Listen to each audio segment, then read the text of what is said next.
In August 2025, the United States imposed a staggering 50% tariff on Indian goods. The sudden policy dropped the world's most populous democracy into the same punitive trade bracket as hostile regimes.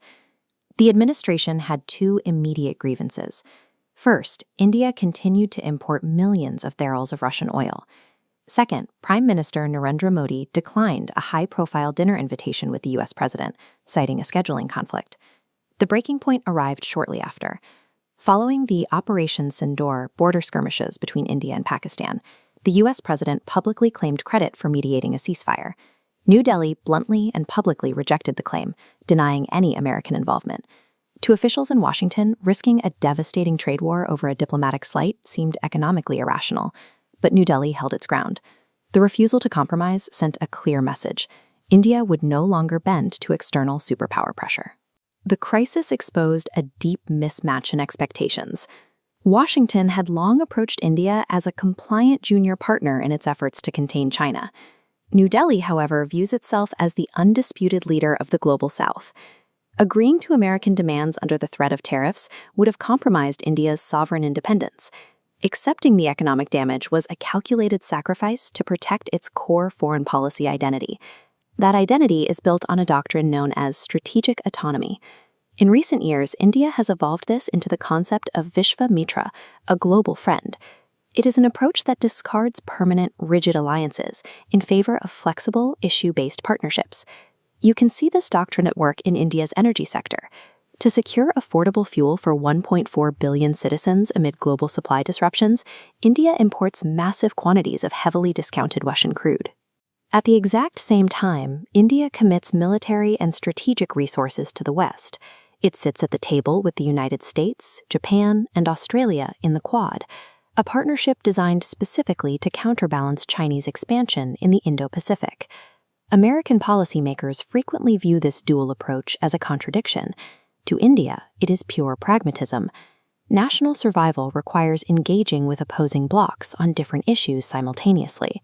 This independent streak dictates how India builds influence in the developing world. For over a decade, China has used its Belt and Road Initiative to export heavy infrastructure. While effective, it left participating nations trapped under severe debt. India offers a third way. Instead of massive infrastructure, it exports lightweight digital public infrastructure, like open-source payment systems, and deploys humanitarian aid, building goodwill without financial coercion. India actively consolidated this network by hosting the Voice of Global South summits. These gatherings positioned New Delhi as the primary alternative for developing nations, offering partnerships free of both Chinese debt traps and Western moral lectures. By successfully building an independent power base, India's strategy inevitably collided with Washington. The third way simply does not map onto an America first, with us or against us worldview. When the 50% tariffs hit, India retaliated immediately. New Delhi reportedly paused billions of dollars in long-anticipated defense procurements from the United States, including deals for Stryker vehicles and Boeing aircraft. The true test was economic. Rather than collapsing, India rapidly pivoted to new markets.